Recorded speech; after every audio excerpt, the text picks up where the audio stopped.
예수께서 무리를 보시고 산에 올라가 앉으시니 제자들이 나온지라 입을 열어 가르쳐 이르시되 심령이 가난한 자는 복이 있나니 천국이 그들의 것이며 애통하는 자는 복이 있나니 그들이 위로를 받을 것이며 온유한 자는 복이 있나니 그들이 땅을 기업으로 받을 것이며 의에 줄이고 목마른 자는 복이 있나니 그들이 배부를 것이며 긍휼히 여기는 자는 복이 있나니 그들이 긍휼히 여김을 받을 것이며 마음이 청결한 자는 복이 있나니 그들이 하나님을 볼 것이며 화평하게 하는 자는 복이 있나니 그들이 하나님의 아들이라 일컬음을 받을 것이며 의를 위하여 박해를 받는 자는 복이 있나니 천국이 그들의 것임이라.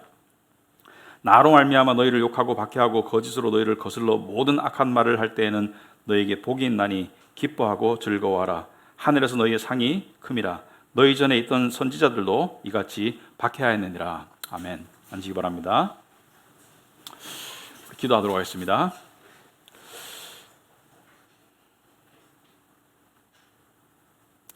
우리를 사랑하시고 또 새로운 한 해를 맞게 하시고 또 이 자리에 불러주셔서 우리와 깊은 교제를 나누어 주시길 원하시는 은혜의 하나님 아버지, 저희들이 한 해를 마치고 또 2022년 새해를 맞이하는 이 주일에 이 자리에 함께 모였습니다. 아버지 하나님, 지난 한 해도 쉽지 않았지만 우리의 인생은 좋은 일도 있지만 고난의 연속이기도 합니다. 그런데 시간을 헛되이 보내고 그렇게 허비하고 싶지는 않습니다. 왜냐하면 하나님의 뜻이 아니기 때문입니다. 아버지 하나님, 올해는 저희들이 더욱더 신앙의 성숙을 이룰 수 있도록 주님 도와주시옵소서. 특별히 이번 주부터 하는 말씀 시리즈 산상수훈의 말씀을 가지고 우리의 삶 가운데 조금씩 하지만 진정한 변화가 있도록 주님 도와주시옵시고 그 변화를 통해서 복된 삶으로 나아가기를 원합니다. 하나님은 우리에게 복 주시기를 원하십니다. 그런데 그것이 세상이 말하는 복과 다르고 또 그 깊이와 넓이가 너무 깊고 넓기 때문에 우리가 그 안에 쉽게 들어오지 않으려고 합니다. 하지만 그 안에 들어갈 수 있도록 주님 도와주시옵시고, 그래서 우리 가는 길이 하나님이 인도하시는 길이 되고 하나님이 함께하는 길이라는 것을 확신하고 살아갈 수 있도록 주님 도와주시옵시고, 이러한 변화들이 각 개인과 각 가정과 이 교회 안에 올해 풍성하게 일어날 수 있도록 주님 도와주시옵소서. 예수님 이름으로 기도합나이다. 아멘. 우리 오늘부터 새로운 설교 시리즈를 시작하는데요. 지난주에 우리가 지난주까지 이 4번에 걸쳐 가지고 지지난주죠. 이 올리브산 담화를 통해 가지고 어떤 예언, 종말에 관한 예언을 우리가 살펴보았죠. 그래서 굉장히 그 지식적인 내용이었고, 그 이전의 설교 시리즈를 기억하시나요? 올리브산 담화 이전에 시편 말씀을 가지고 위로와 소망이라는 것을 가지고 우리가 하나님께 위로받고 소망을 얻고 그런 시간을 가졌죠. 근데 오늘부터 하는 마태복음 5장부터 7장까지의 설교는 이런 맥락이 되겠습니다. 이것을 산상수훈이라고 그래요. 왜냐하면 산 위에서 예수님께서 가르치셨다. 그래서 이것을 올리브산 위에서의 가르침, 또 이 산상수훈의 가르침, 그래서 마태복음에는 5가지의 가르침이 나옵니다. 예수님의 설교 또는 수훈, 담화 5가지가 나오는데 올리브산 담화가 마지막 5번째라면 오늘 산상수훈은 첫 번째 담화가 되겠습니다. 첫 번째 가르침, 산 위에서 가르쳤다. 근데 왜 산 위에서 가르치셨을까? 하나님은 질서와 조화를 원하세요. 그래서 성경을 읽다 보면 하나님은 굉장히 질서의 하나님인 것을 우리가 알 수 있습니다. 여러분, 하나님께서 당신의 백성 이스라엘 백성에게 최초로 율법을 어디에서 주셨나요? 그들을 출애굽해가지고 가나안으로 데려가면서 광야를 지나가는 가운데 어디에 머물렀을 때 그들에게 율법을 주셨습니까? 모세를 통해서 십계명을 바로 시내 산에서, 그죠? 시내 산 위에서 주셨어요. 마찬가지로 예수님, 하나님의 아들이신 예수님, 삼위일체 2위이신 예수님께서 이 땅에 오셔가지고 산 위에 올라가셔서 가르치셨어요. 그래서 예수님의 공생애 중에 가장 최초의 가르침이기도 합니다. 오늘 말씀 보시면은 예수께서 무리를 보시고 산에 올라가셨어요. 산에 올라가 앉으시니 제자들이 나온지라 입을 열어 가르쳐 이르시되, 그래서 산 위에서 가르치셨고, 5장, 6장, 7장은 산 위에서의 가르침이 쭉 연결되기 때문에 산상수훈, 산 위에서의 가르침이다 이렇게 별칭이 붙어져 있고요. 그리고 8장에 가면 1절에 산에서 내려오신다 이렇게 되어 있습니다. 산에서 내려오신다. 그래서 산 위에 지금 올라가 계세요. 이 산이 어느 산이냐 정확히는 모르지만 예수님께서 이 자라신 나사렛 위에 갈릴리 호수 근처에 있는 산이었다. 예수님께서는 태어나기는 예언에 따라서 남쪽 베들레헴, 예루살렘에서 얼마 떨어지지 않은 베들레헴에서 태어나셨지만 대부분의 이 어린 시절과 이 자라심 그리고 나중에 공생의 상당 부분을 북쪽 갈릴리 호수 근처에서 예수님은 보내셨는데, 이 산은 갈릴리 호수 근처에 있는 산이었습니다. 자, 그런데 오늘은 그 첫 번째 시간으로 이 팔복이라고 합니다. 팔복. 그래서 이 팔복이라고 우리가 이 말을 하는데, 별칭을 하는데, 여기 8가지 복에 관한 이야기가 나와요. 복 있는 자는, 그죠? 복이 있는 자는 복이 있나니, 복에 관한 이야기인데, 이 복이라는 단어가 원어상 행복이라고 봐도 됩니다. happiness. 그러니까 이렇게 살면 복이 있다. 이렇게 살면 행복할 수 있다. 사람들이 복을 원하지 않습니까? 여러분, 사람들은 뭐 믿는 자나 안 믿는 자나 다 복을 원하죠. 복 받고 싶어 하죠. 행복하고 싶어 하는데, 근데 이 말씀을 듣고 난 다음에 아하, 이렇게 하면 복을 받겠구나 라고 바로 실천에 옮기기가 어려워요. 왜냐하면 2가지 이유 때문에. 첫째는 이 말씀이 굉장히 반직관적입니다. 무슨 말이냐면 인간이 일반적으로 생각하는 것과 완전히 달라요. 그리고 반문화적이에요. 예를 들어서 하나 예를 들면 3절에 보면 가난한 자는 복이 있대요. 굉장히 반직관적이죠. 세상에서는 부자가 복 있는 거예요. 그리고 2번째, 깨닫기가 어려울 뿐만 아니라 적용이 잘 안 됩니다. 이 말씀을 읽고 난 다음에 정확한 의미가 뭐냐라고 물어봤을 때 깨닫기가 어려워요. 근데 오늘 우리가 지금 이 말씀을 팔복을 공부하면서 좀 이 문제가, 하나의 문제가, 사실은 이게 설교자 회의에서 회의하면서 저는 한 복씩, 그러니까 8개 팔복 있으면 8번의 설교를 하자 이렇게 저는 주장을 했는데, 그럼 시간이 너무 많이 걸린다. 그렇다 가지고 2개를 묶자, 4개를 묶자 설왕설래 하다가 한꺼번에 다 하자는 주장이 많아가지고 제가 양보했어요. 그런데 저한테 그 공이 넘어왔어요. 그래서 오늘 한글 예배, 영어 예배 둘 다 제가 이 본문을 가지고 설교를 하게 되었습니다. 저는 한 구절 한 구절 하고 싶었어요. 그런데 한꺼번에 다뤄야 되게 되었어요. 그래서 어떻게 하겠습니까? 뭘 해야 되지, 그죠? 자, 그런데 이 말씀을 읽었을 때 여러분 이해가 많이 읽어보셨죠? 이해가 잘 되세요? 이 형이상학적인 표현이 많아요. 그리고 반직관적이고 반문화적인 표현이 많아요. 그래서 읽었을 때 심미적으로, 그러니까 마음적으로 그런 뜻인가라는 어떤 추측 또는 깨달음이 있을 수 있겠지만, 이것을 우리 삶에 어떻게 적용할 것인가라고 한다면은 구체적으로 깨달아야 되는데 그게 쉽지가 않습니다. 그렇다고 불가능한 건 아니겠죠. 그렇게 해봐야 되겠죠. 자, 그런데 이 말씀을 우리가 어떻게 볼 것인가? 자, 이 말씀을 봤을 때 이 말씀은 거듭 말하지만 우리가 일반적으로 생각하는 그런 관념과는 완전히 반대예요. 그리고 우리가 살고 있는 문화와는 완전히 거스르는 내용이에요. 그래서 가난한 자는 복이 있고요, 애통하는 자가 복이 있다고 그래요. 4절에 애통한다는 것은 슬피 운다는 것이죠. 우리 사회 속에서는 부자가 복이 있고 웃는 자가 복이 있는 거예요. 그 다음에 5절에 온유한 자는 복이 있다. 세상에서는 무시당하지 않는 당당한 자가 복이 있는 거예요. 그리고 여기 보면 이 10절에 보면은 박해를 받는 자가 복이 있다. 세상에서는 안전한 자가 복이 있는 거예요. 가난한 자, 우는 자, 그것도 아주 슬피 우는 자, 목마른 자 또는 박해받는 자, 복 있게 안 들려요.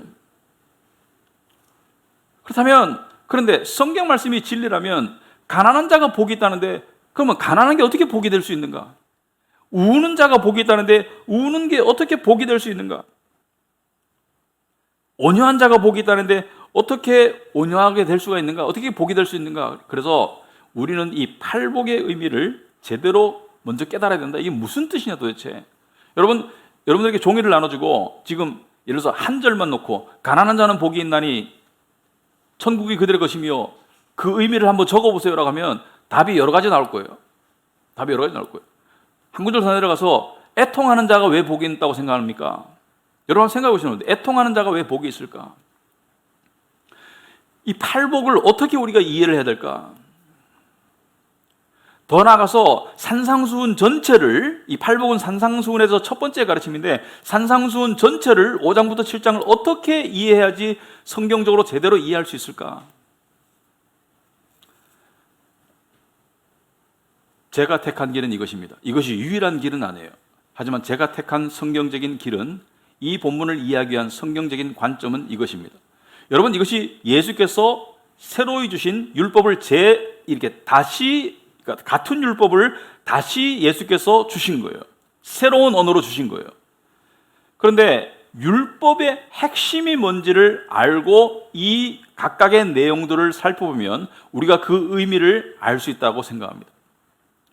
여러분, 우리가 퍼즐을 맞출 때 이 퍼즐의 큰 그림을 안다면 퍼즐을 쉽게 맞출 수가 있어요. 예를 들어서 코끼리라는 퍼즐을 맞추는데 이 상하의 끝에 해당되는 조각이 있다, 또는 코끼리 코의 중간에 해당되는 조각이 있다, 이런 것을 큰 그림을 알면 이 각각의 조각이 어디에 갈지를 우리가 깨우칠 수 있잖아요. 마찬가지로 이 산상수훈의 큰 그림이 뭘까, 소위 말해서 핵심이 뭘까, 이것을 아는 것이 저는 이것을 제대로 이해하는데 굉장히 중요한 단초가 된다고 생각합니다. 그렇다면 율법의 핵심이 뭐냐?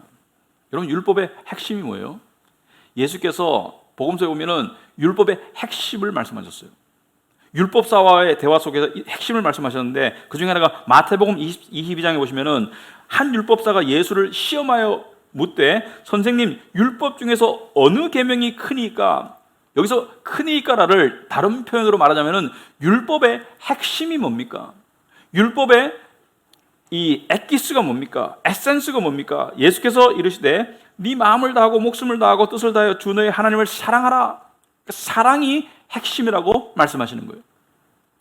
십계명의 첫 번째 계명, 두 번째 계명, 세 번째 계명, 네 번째 계명이 하나님을 사랑하라는 거예요.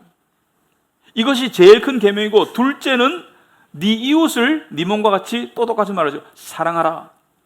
두 번 사랑을 말씀하시고, 이 두 계명이 둘 다가 똑같아요. 사실은 둘 다가 하나님을 향한 사랑, 이웃을 향한 사랑, 사랑이라는 맥락에서는 같은 내용인데 이 두 계명이 온 율법과 선지자의 강령이다. 강령이라는 단어가 좀 안 쓰는 단어죠. 핵심이라는 뜻입니다. 핵심. 그래서 율법의 핵심이 뭐예요? 율법의 핵심이 사랑입니다. 그러므로 우리는 이 산상수훈을 사랑이라는 관점에서, 사랑이라는 렌즈를 통해서 우리가 들여다봐야 된다. 사랑이라는 핵심 주제를 가지고 우리가 이것을 이해해야 된다. 물론 이것 이외에도 이해할 수 있는 방법이 전혀 없는 건 아니에요. 하지만 사랑이라는 주제를 가지고 접근하면 훨씬 더 우리가 명확하게 이해할 수 있고, 또 더 나아가서 우리가 적용할 수 있겠습니다. 자, 다시 돌아가서 사랑 때문에 심령이 가난해진다. 사랑 때문에 애통하게 된다. 사랑 때문에 온유하게 된다. 7절에 긍휼은 뭐예요? 긍휼은 사랑의 대표적인 모습이죠. 사랑하는 사람이 긍휼히 여기는 사람이에요. 긍휼은 사랑의 대표적인 모습이고, 마음이 청결한 사람 뭐예요? 하나님을 향한 순수한 사랑의 마음을 가진 사람이에요. 화평하게 하는 것은 무엇입니까? 사랑의 목적이기도 합니다. 사랑은 화평이 목적이에요. 왜 핍박받습니까? 왜 핍박받아요? 주님을 사랑하기 때문에. 사랑이라는 이 키를 집어넣으면 이 의미들의 이 문이 다 열릴 수가 있다고 저는 생각합니다. 그래서 우리는 사랑이라는 관점으로 이것을 살펴보자. 그런데 이 사랑이라는 관점으로 이것을 살펴보기 전에 우리가 아주 흔하게 쓰고 안다고 생각하는 사랑이라는 것에 대해서 한번 생각을 보자. 사랑이 뭐냐 도대체. 사랑이 뭐냐. 여러분, 세상 사람들이 우리가 일반적으로 생각하는 사랑의 개념하고 성경에서 말하는 사랑의 개념이 같은가? 여러분 어떻게 생각하십니까? 세상에서 말하는 사랑, 세상도 사랑을 추구하죠. 나 누굴 사랑해, 사랑에 빠졌어. 나는 우리 엄마를 사랑해, 미워해. 나는 누구를 안 좋아해, 나는 누구를 좋아해, 사랑해. 사랑이라는 단어를 수없이 쓰는데 세상 사람들이 말하는 사랑과 성경에서 말하는 사랑의 본질이 같은가? 세상에서 말하는 사랑의 본질은 느낌을 중시합니다. 느낌. 나는 저 사람을 사랑해. 그럴 때 느낌을 말하는 거예요, 주로. 그래서 이 사귀다가 또는 결혼 생활을 하다가 헤어질 때 뭐라 그래요? 더 이상 아무런 느낌이 없어, 이렇게 말합니다. 더 이상 상대방에 대한 느낌이 없어, 이렇게 하고 헤어져요. 왜? 근데 사랑에 느낌이 중요해요. 느낌이 없는 사랑은 있을 수가 없습니다. 느낌이 안 중요하다는 것이 아니고 사랑의 핵심이 느낌이 아니라는 것을 얘기하는 거예요. 결혼 생활하다가 이 갈라서는 이 가운데 특히 이 사람들 표현할 때 보면은 뭐 우리나라는 상투적인 표현이 성격이 안 맞아서 그래. 성격이 안 맞아서. 근데 서양 사람들 뭐냐면은 더 이상 상대에 대한 감정이 없대요. 더 이상 감정이 없다. 더 이상 느낌이 없다. 그래서 헤어진다 이렇게 얘기해요. 근데 성경에서 말하는 사랑의 핵심은 감정이 아닙니다. 물론 감정이 따라와요. 성경에서 말하는 사랑의 핵심은 헌신입니다. 헌신. 관계 속에서의 헌신이 사랑입니다. 관계 속에서의 헌신이 사랑이에요. 언약적 헌신이 사랑입니다. 감정은 왔다 갔다 해요. 그래서 감정의 바탕을 둔 사랑을 하게 되면 사랑이 계속 왔다 갔다 해요. 어떤 때는 사랑하는 것 같다가 어떤 때는 사랑 안 하는 것 같다가 감정은 왔다 갔다 해요. 그래서 자기도 헷갈려. 내가 사랑하는지 안 사랑하는지 모르겠어요. 왜 감정이 왔다 갔다 해. 그러나 헌신이 들어가면, 헌신이라는 관계가 들어가면 그 헌신의 정도가 사랑의 근간이 되기 때문에 감정은 강해질 수도 있고 감정은 조금 식을 수도 있고 하지만 헌신이 중요한 거예요. 여러분, 감정을 바탕으로 한 관계는 많이 실패합니다. 오래 못 가요. 그리고 감정은 식어요. 근데 식은 감정을 감정으로 데필 수 없어요. 그렇지만 헌신을 바탕으로 하는 관계 속에서는 감정이 조금 식더라도 헌신을 유지하면 감정은 살아나요. 그래서 제가 결혼 생활하면서 배운 한 가지 굉장히 중요한 성경적인 원리가 있습니다. 저는 좀 부끄럽지만 우리 가족도 여기 있기 때문에 저와 제 아내는 서로를 사랑해요. 그런데 그 이유가 있습니다. 제가 더 사랑스러워서가 아니에요. 저와 제 아내는 이런 믿음으로 살기 시작했습니다. 몇 년 전부터, 한 10여 년 전부터. 어떤 믿음이냐? 나는 사랑하기 때문에 결혼 생활을 합니다. 이 생각을 버렸어요. 사랑하기 때문에 결혼 생활을 하는 것이 아니고 결혼했기 때문에 사랑합니다. 큰 차이가 있는 거예요. 사랑하기 때문에 결혼 생활을 유지한다는 것은 감정의 바탕을 두고 이 관계를 유지하겠다는 것인데, 그것이 아니고 나는 우리가 부부이기 때문에, 그러니까 언약의 관계이기 때문에 이 헌신을 바탕으로 나는 사랑하는 거예요. 연애 관계 속에서는 그것을 쌓아가고 연습하는 거예요. 여러분, 제가 굉장히 재미있는 사회적인 현상이 하나 있습니다. 뭐냐면은 요즘에 비혼자들이 많습니다. 한 30대의 한 반 정도가 결혼을 안 했어요.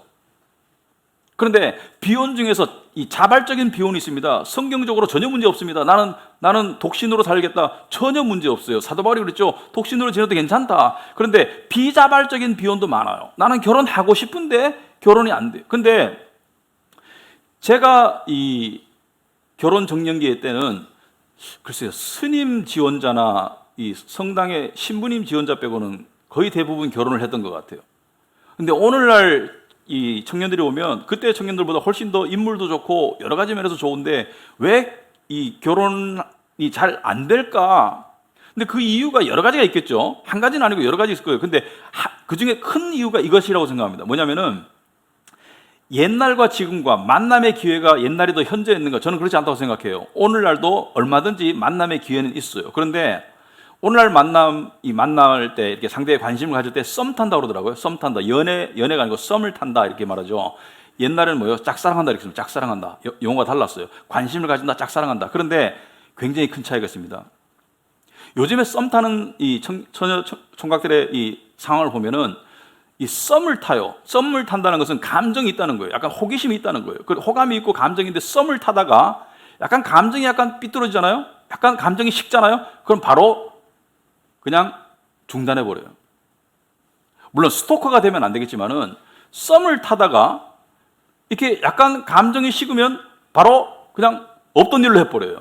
약간 마음이 불편하면 여기서 그만 스톱 이렇게. 근데 옛날에는요, 소위 썸 탄다는 것을 고백이라고 칩시다. 고백. 그러니까 만나자 또 관심을 가진다. 그런데 그렇게 이 상대를 짝사랑하는 가운데 뭘 했냐면 그때 사람들은 마음속에 내가 저 사람을 꾸준하게 한번 지켜보고, 스토커가 아니고 그런 개념이 아니고 꾸준하게 한번 접근해 봐야지, 내 마음을 꾸준하게 가지고 유지하면서 상대에게 시간을 줘봐야지, 이렇게 어느 정도의 헌신을 가지고 나가갔었어요. 차이를 아시겠죠? 예를 들어서 남자가 벌이고 여자가 꽃이에요. 근데 벌이 윙 하면서 이제 꽃에게 가요. 왜냐하면 꽃이 향기가 좋고 이뻐서 꽃에게 다가가요. 그런데 요즘 사람들은 이 꽃이, 벌이 다가오는 걸 보고 약간 부담스러워서 봉우리를 싹 닫잖아요. 그럼 바로 툭 떨어져. 아니면 바로 윙 하고 딴 데 가. 옛날 사람들은 어땠냐면, 이 비유를 빌자면 윙 하는데 꽃이 약간 닫아. 그러면 그 자리에서 계속 윙 하고 있어요. 그러면 꽃이, 저 벌이 계속 나를 지켜보고 윙 하고 있구나. 거기에 약간 감동해서, 그리고 진정성을 보고 그 헌신을 보고 봉우리를 살짝 열어요. 그럼 벌이 약간 기뻐가지고 좀 더 다가가서 윙 거려요. 그러다 보면 이게 뭐예요? 결국은 내가 상대를 좋아하기로 결심했으면 어느 정도 판가름 날 때까지 그 마음을 유지하는 헌신을 가졌다는 거예요. 신실함이 있었다는 거예요. 요즘 사람들은 꽃망울이 다치기도 전에 다치는 신호가 나타나면 바로 윙 하고 달려가 버려요. 왜? 헌신이 없어. 그러니까 어떻게 결혼이 되겠어? 그것도 하나의 큰 원인이라는 거예요. 그래서 요즘 사람들은 사랑을 감정 플러스 조건으로만 생각해요. 그러다 보니까 빨리빨리 식어요. 빨리빨리 감정 정리가 돼요. 하지만 진정한 관계는, 진정한 사랑은 계산과 감정도 중요하지만 그 이전에 뭐예요? 결단과 헌신이 중요한 거예요. 결단과 헌신이 필요한 거예요. 내가 한번 마음을 둔 사람은, 막연하게나마 마음을 둔 사람은 그것이 결정적으로 뭔가 사인이 보여지기 전에는 그 마음을 꾸준하게 유지하고 있는 그 상태가 필요한 거예요. 그 상태를 통해서 상대가 감동받고 서로 마음이 통하고, 그래서 다음 단계로 나아갈 수가 있는 거예요. 무슨 말을 하는 것이냐? 사랑은, 감정은 부수적인 것이지 사랑의 본질은 뭐예요? 헌신이다. 헌신이다. 자, 이런 맥락에서 우리가 한번 살펴보자. 이런 관계 속에 사랑이라는 맥락에서 한번 살펴보자. 자, 여러분이 가지고 있는 관계가 있죠. 대표적인 관계가 가족 관계입니다. 뭐 부모 자식, 배우자 관계, 그리고 또 더 나아가서 교우 관계, 또는 친구 관계, 여러 가지 관계가 있어요. 그런데 그 관계라는 맥락에서 한번 이것을 한번 풀어보자. 심령이 가난한 자는 복이 있나니. 여러분, 가난한 자가 어떻게 복이 있어요? 여기서 말하는 가난함은 물질적인 가난을 말하는 게 아니고 심령이 가난한 자는 복이 있나니. 심령이 언제 가난해져요? 사랑이라는 관점에서 봤을 때 언제 가난해져요? 언제 가난해지냐면은, 심령이 가난해진다는 것은 이것입니다. 어쩔 수 없는, 나 스스로는 어쩔 수 없는 상태가 되는 거예요. 상대가 관계를 지속하기 힘들고 까다롭고 또 아파서, 그래서 가난해지는 거예요. 그래서 어쩔 줄을 모르겠는 거예요. 더 이상 어떻게 해야 될 줄을 모르겠는 거예요. 그런 사람이 하나님을 찾는 상태가 심령이 가난하다는 거예요. 하나님, 이 관계 속에서 힘들어요. 제 아내 때문에, 제 남편 때문에, 제 자식 때문에, 제 부모 때문에, 제 교회 식구들 때문에 힘들어요. 이 헌신 속에 지탱하기가 힘들어요. 그래서 하나님을 찾는 게 이게 가난한 자인 거예요. 이것은 돈이 있고 없고에 아무런 차이가 없습니다. 심령이 가난한 거예요. 내 배우자가 힘들어요.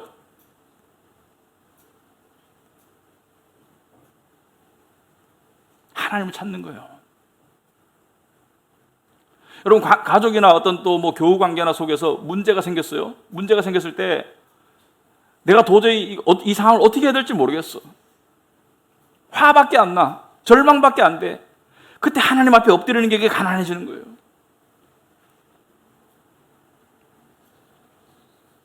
똑같은 절망적인 상황 속에서도 하나님을 안 찾으면 그것은 심령이 가난해지는 게 아니고 상대가 나에게 딱딱하게 되면 나도 딱딱하지 뭐, 이렇게 되는 거예요. 또는 상대가 나에게 상처를 주기 때문에 계속 상처받으면서 쓴뿌리가 나는 거예요. 심령이 가난해지기만 하고 하나님을 안 찾으면 쓴뿌리가 됩니다. 심령이 가난한 자가 복받기 위해서는 그 가난한 심령으로 하나님을 찾는 거예요. 왜 애통해요? 애통하는 자는 복이 있나니 그들이 위로를 받을 것이며. 왜 애통해요? 관계 속에서 힘들어서. 관계 속에서 힘들어가지고 상처를 받고 그 상처 입은 그 슬픔을 가지고 하나님을 찾을 때 위로가 되는 것이지, 상처 안 받기 위해서 꽉 마음을 닫는다? 하나님께 위로 못 받습니다. 복이 안 됩니다. 상처받았기 때문에 상대를 원망하고 미워하고 그냥 쓴뿌리가 난다. 나는 왜 이렇지? 나는 왜 이 모양이 꼴이지? 그거 복이 안 돼요.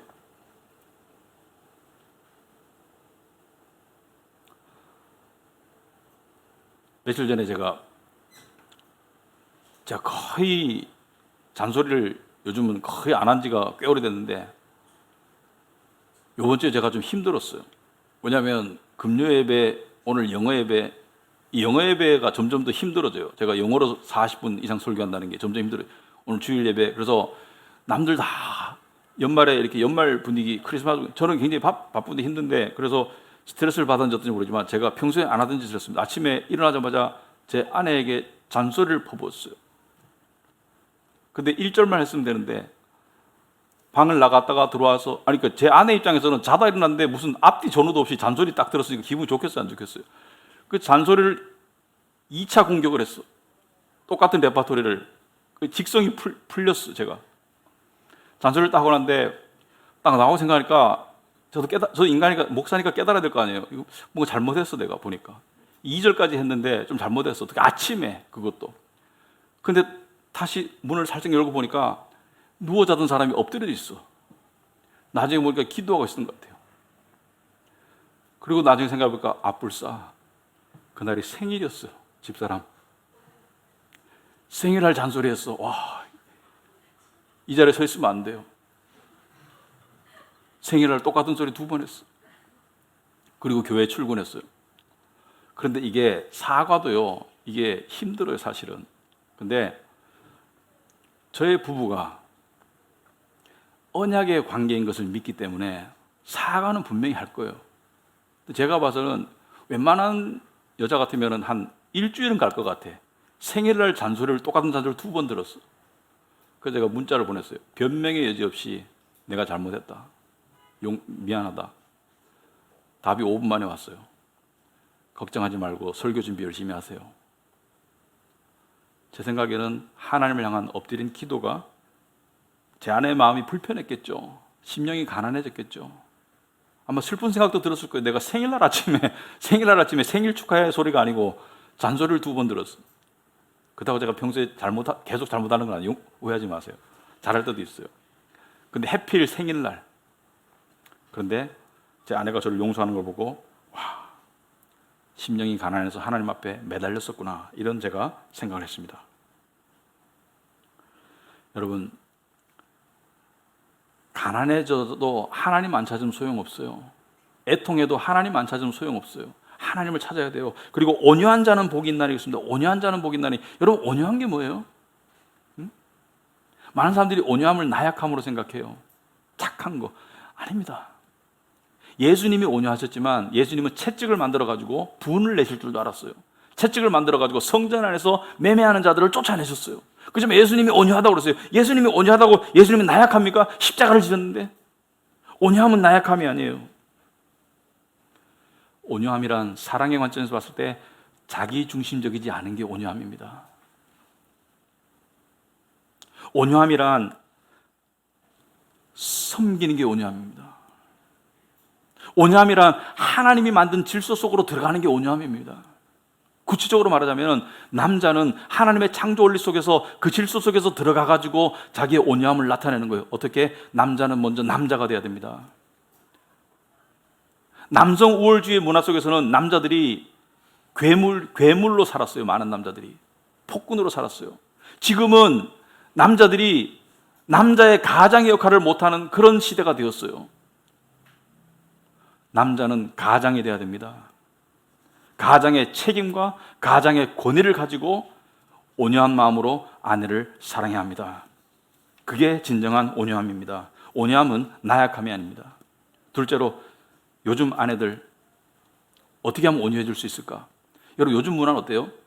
요즘 문화는 여성들의 목소리가, 모든 집에서 그렇지 않지만 여성들의 목소리가 상대적으로 큽니다. 그래서 어떤 여성들은 자기 남편을 자기가 마음대로 좌지우지하는 그것을 은근히 즐기고 자랑스러워하고 자기의 편함의 도구로 생각할 때도 있어요. 그거 온유함 아닙니다. 여성의 온유함이란, 아내의 온유함이란 자기의 자리를 찾아가는 거예요. 하나님의 질서 속에서 남편의 권위를 인정하는 게 온유함이에요. 그렇다 해가지고 찍소리 말하는 거 아니에요. 지혜를 나눌 수 있고 남편과 상의할 수 있고 그리고 남편에게 표현할 수 있고 얼마든지 할 수 있어요. 하지만 남편의 권위를 세워주는 게, 그런 미덕을 갖추는 게 온유한 여인이에요. 여러분, 말에 힘이 있습니다. 여자의 말에 휘둘리는 남자는 밖에 나가서 지도자 역할을 할 수가 없어요. 사회생활 제대로 할 수가 없어요. 하지만 여자가 온유한 마음으로 남편의 권위를 세워주는 사람들은, 세워주면 이 남편은 그 여자에게 복이 되는 거예요. 왜? 사회생활도 잘할 것이기 때문에.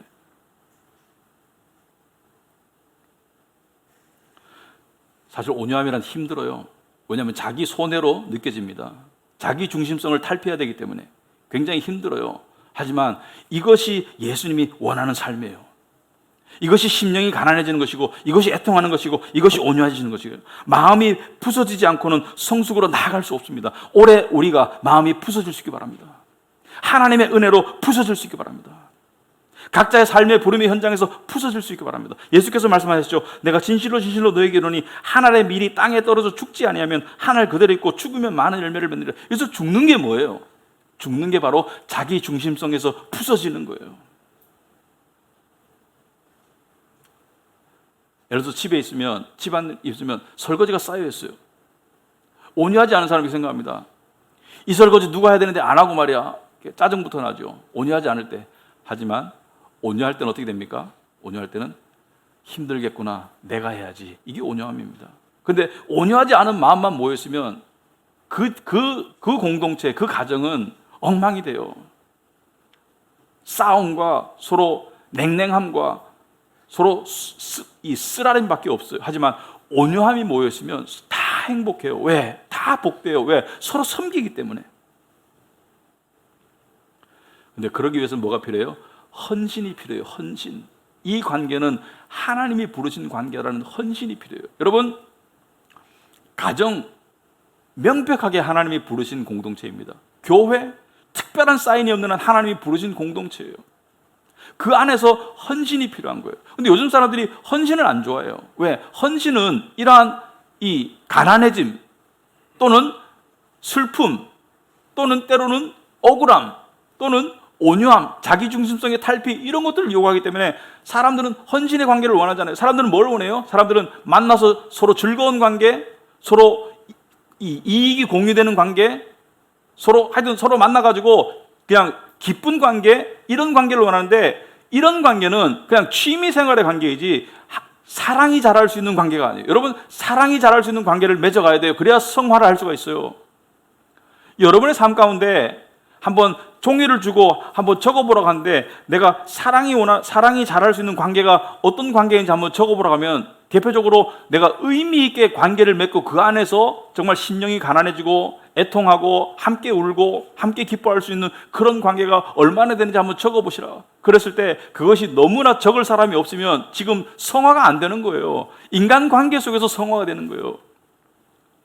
그래서 많은 사람들이 헌신을 원하지 않기 때문에 이 문화 속에서, 큰 교회 다니는 사람들이 다 그렇지는 않지만 많은 사람들이 큰 교회 나가는 이유 중에 하나가 헌신의 관계를 원하지 않는 거예요.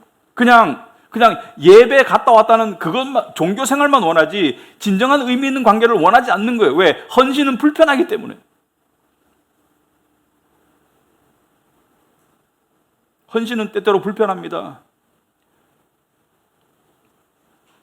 이 팔복의 내용이 그렇잖아요. 심령이 가난한 게 편한 거예요. 애통하는 게 편한 거예요. 핍박받는 게 편한 거예요. 아니지 않습니까? 또 어떤 사람들은 직장생활 하면서 자기가 그리스도인이라는 것을 안 밝히려고 그래요. 왜? 세상 사람들이 기독교인을 안 좋게 보기 때문에. 그렇다 해가지고 여기다 띠두르고 나는 기독교인이다 이렇게 하고 다니라는 건 아니지만, 뭐라 했습니까? 내 이름을 위하여 박해받는 자들은 복이 있다고 그랬지 않습니까? 얼마든지 일상 가운데 내가 기독교인임을 알릴 수 있어야 돼요. 밥 앞에 놓고 기도하는 모습을 통해서, 저 사람은 예수쟁이구나, 손가락질도 관계없습니다. 복이 있다고 그러잖아요. 나를 위해서 십자가에 그 엄청난 짐을 지신 예수를 위해서 내가 그 정도 핍박을 못 받아요? 이순신형 기독교인이 되면 안 돼요. 나의 기독교인인 것을 사람들이 모르게 하라. 그러면 안 돼요. 기독교인인 것을 우리가 드러내고 살아야 돼요. 여러분, 헌신을 원하지 않는 게 무엇입니까? 헌신을 원하지 않는 것은, 헌신적인 관계를 원하지 않는 것은 마음을 지키는 길이라고 생각하기 때문에요. 마음을 다치는 것을 지킨다. 마음이 가난해지는 것을 지키기 위해서 사람들과 관계 속에, 희생적인 관계 속에 안 들어가. 그냥 취미생활하고 쇼핑하고 그냥 희덕거리고 서로 즐길 수 있는 관계 속에서만 머물지, 조금이라도 헌신이 요구되면 굿바이 해버려요. 왜? 마음을 지킨다고 생각해. 어느 교회를 다녀도 헌신의 관계에 안 들어가. 시간이나 물질이나 봉사나 관계 속에서의 어떤 사귐이나 함께 울고 함께 슬퍼하는 관계 속에 안 들어가. 나는 그냥 예배당만 왔다 갔다 할 거야. 나는 주일 예배만 드릴 거야. 왜? 마음을 다칠까 봐. 마음을 지킨다고 생각해요. 근데 마음을 지키는 길이 아니고 마음을 꽁꽁 얼어서 죽이는 길이에요. C.S. 루이스가 이렇게 말했습니다. 사랑한다는 것은 상처받는다는 것이다. 누군가를 사랑한다면 분명히 당신의 가슴은 쥐어짜여지고 때로는 부서질 것이다. 만일 당신이 당신의 마음을 이런 것들로부터 철저히 지키기를 원한다면 방법은 한 가지이다. 아무도 사랑하지 말라. 심지어 동물도 사랑하지 말라. 그저 취미들과 사치품들로 당신의 마음을 꽁꽁 싸매서 이기심이라는 관 속에 꼭꼭 숨겨놓아라. 그러면 그 관 안에서 당신의 마음은 안전하게 어둠 속에서 아무런 움직임이 없는 상태로 변할 것이다. 아마도 부서질 수 없는 상태로 변할 것이다. 부서질 수 없을 뿐 아니라 아무도 뚫고 들어갈 수 없는, 그래서 도저히 소생할 수 없는 상태가 되어갈 것이다. 사랑으로 부서지지도 않고 동요하지도 않을 유일하게 안전한 장소는 바로 지옥이다.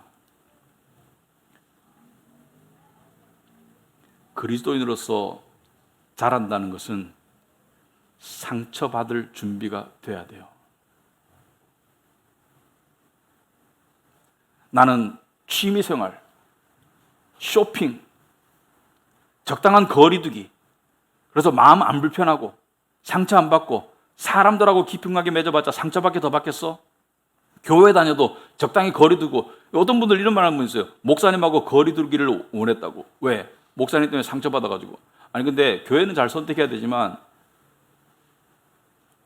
어떤 상처를 받았는지 모르겠지만 진정한 신앙생활은 서로 함께 울고 함께 기뻐하고 하나의 공동체가 되어가는 거예요. 이런 사람들이 있습니다. 조금의 부서짐도 허용하지 않으려는, 조금의 상처도 허용하지 않으려는 그런 사람들이 교회 안에도 있어요. 그런 사람들 어떤 사람입니까? 자기 의로 무장하는 사람들. 나는 옳아. 그래서 사람들과의 관계에 문제가 생기면 휙 떠나버려요. 왜? 이런 교회 나는 못 다녀. 저런 사람들하고는 못 어울려. 그런데 제가 몇 분을 소문을 들어봐요. 계속 그러고 있더라고요. 계속 옮겨 다니고 있더라고요.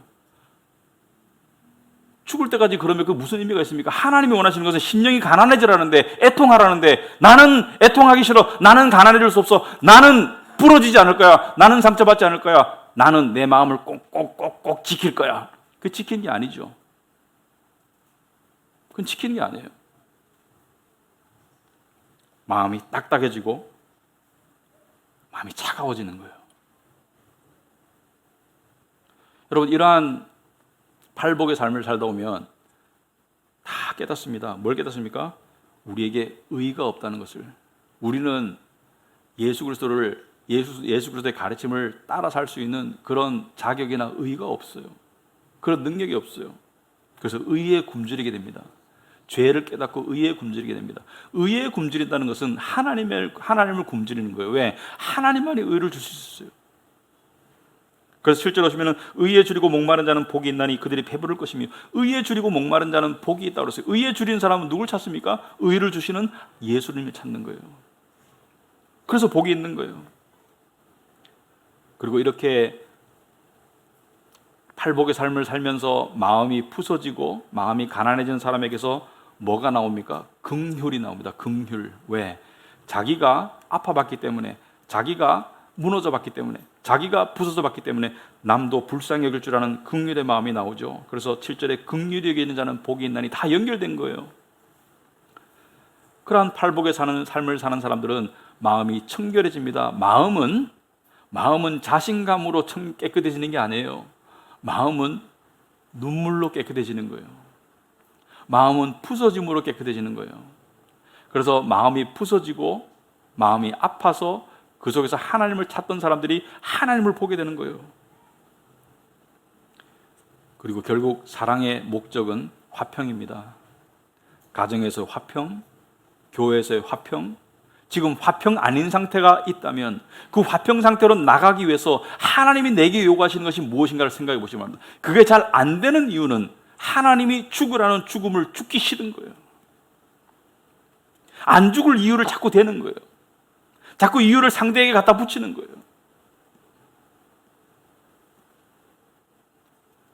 하나님은 당신 앞에 무릎 꿇고 도저히 할 수 없는 그것을 가난한 심령으로, 애통하는 심령으로 구하기를 원합니다. 그래서 이게 중요합니다. 우리가 나아가야 될 이상이 있어요. 가정이나 교회나 어떤 관계 속에서 이렇게 돼야 되는 이상이 있는데 현실은 여기 있어요.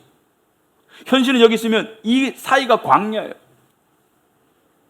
이 사이가 우리의 광야예요. 그런데 여기서 여러 가지 반응이 있습니다. 여기서 이상과 현실 속에서 그냥 나도 닫아버리고 관심 끄고 살 거야. 마음이 점점 더 병들어갈 겁니다. 이 속에서 너무 괴로워서 왜 나는 이런 삶을 살아야 돼? 자기 연민에 빠질 수도 있어요. 그리고 쓴뿌리가 날 수도 있어요. 하지만 하나님이 원하시는 진정한 믿음은 이것입니다. 복받는 길은 이것입니다. 이 현실 속에서 아파요. 그리고 때로는 하나님은 원망스러울 수도 있습니다. 그렇지만 올바른 선택을 하는 거예요. 올바른 선택은 뭐예요? 화평을 향해 나아가야 돼요. 화평을 향한 발걸음을 디뎌야 돼요. 그것이 자기 죽음과 자기 희생을 요구한다면 그쪽으로 나아가야 돼요. 그게 바로 십자가 복음의 가르침입니다. 예수님은, 여러분, 겟세마네 동산에서 예수님이 심령이 가난해지셨어요. 억울해서. 겟세마네 동산에서 예수님이 애통해 하셨어요. 아버지께 부당하게 버림받. 겟세마네 동산에서 예수님이 온유해지셨어요. 겟세마네 동산에서 예수님이 긍휼을 베푸셨어요. 그런데 보세요. 얼마나 반직관적인지 예수님의 강함이 승리가 되었어요. 예수님의 죽임 당하심이 우리에게 생명이 되었어요. 예수님의 낮아지심이 높음이 되었어요. 한 가지 생각해 보시기 바랍니다. 여러분, 세상 사람들은 사랑하니까 마음이 가벼워지고 밝아지고 그렇다고 그러죠. 마음이 밝아지고 가벼워지는 것만 사랑인 줄 알아요. 물론 사랑하면 마음이 밝아지고 가벼워질 때가 있습니다. 그렇지만 사랑의 핵심은 뭐예요? 사랑은 본질적으로 무거운 거예요. 십자가가 사랑이라면 엄청나게 무거운 거예요. 그 십자가가 여러분에게 지어져 있을 거예요. 가족관계 속에서, 교회 속에서, 여러분의 삶 가운데 십자가가 있을 거예요. 근데 십자가 팽개친다? 그거는 사랑 안에서 자라기를 포기하는 거예요. 하나님이 기뻐하시는 거 아니에요. 팽개칠 명분이 있으면 팽개치세요. 하지만 성경적인 명분이 없을 때, 객관적인 명분이 없을 때 절대로 팽개칠 수 없습니다. 그 십자가를 치고 올바른 길로 나아갈 때 그때 하나님께 울부짖는 거예요. 이 길로 가야 되는데 갈 수 있도록 도와주시옵소서. 이 집을 질 수 있도록 도와주시옵소서. 이 십자가를 질 수 있도록 하나님 도와주시옵소서. 그런 사람이 멋진 사람인 거예요. 그런 사람이 삶의 변화가 나타나는 거예요. 제가 여러분의 삶을 속속들이 모르지만 여러분의 삶 속에서, 지금 현재 상황 속에서 분명히 이 팔복의 말씀들이 적용되어야 될 상황들이 있을 겁니다. 그것을 적용해 나가시는 저와 여러분이 되기를 진심으로 바랍니다. 그것을 적용해 나가셔서 정말 진정한 변화는, 정말 복된 변화는 눈에 보이는 게 아니에요. 통장 잔고가 늘고 직장이 좋아지고 집을 얻고 이것도 나쁜 건 아니죠. 하지만 진정한 변화는 하나님이 기뻐하시는 진정한 변화는 심령에서 일어나는 거예요. 그런데 그 심령의 변화가 일어날 때 하나님이 나의 하나님이고 나와 함께 하신다는 것을, 나와 임재하신다는 것을, 나를 인도하신다는 것을 우리가 깨닫게 되는 것이고, 그것만큼 복된 길이 없습니다. 결국 복은 뭐예요? 복이 있나니 결국 뭐예요? 하나님을 만나게 되는 거예요. 그래서 그런 길로 나가시는 2022년의 삶이 되기를 축원합니다. 기도하겠습니다. 아버지 하나님, 참으로 하나님 때문에 너무 많은 복들을 우리가 누리고 있습니다. 아버지 하나님, 이 팔복의 가르침을 저희 삶에 적용한다면 하나님께서 반드시 함께 하시고 도와주시리라 믿습니다. 우리 힘으로 갈 수 없는 길, 우리 힘으로 뗄 수 없는 발길, 우리 힘으로는 도저히 뚫을 수 없는 것 같은 그 벽, 아버지 하나님, 도저히 바뀔 것 같지 않은 상황과 상대의 마음, 먼저 우리를 바꾸어 주시옵소서. 우리를 변화시켜서 하나님 뜻에 합당한 사람으로 만들어 주시옵시고, 모든 결과 주께 맡기지만, 아프고 슬프지만 그 속에서 올바른 선택을 향해 나아갈 수 있도록 주님 도와주시옵소서. 그러할 때 정말 하나님이 우리와 함께 하신다는 것을 우리가 깨우칠 수 있을 것입니다. 그러할 때 하나님께서 우리에게 힘 주실 것입니다. 그러할 때 하나님께서 우리의 삶을 인도하실 것입니다. 그러한 변화의 삶으로 나아가는 올 한 해가 될 수 있도록 주님 도와주시옵소서. 예수님 이름으로 기도합나이다. 아멘. 우리 말씀의 날 생각하시면서 찬양하도록 하겠습니다.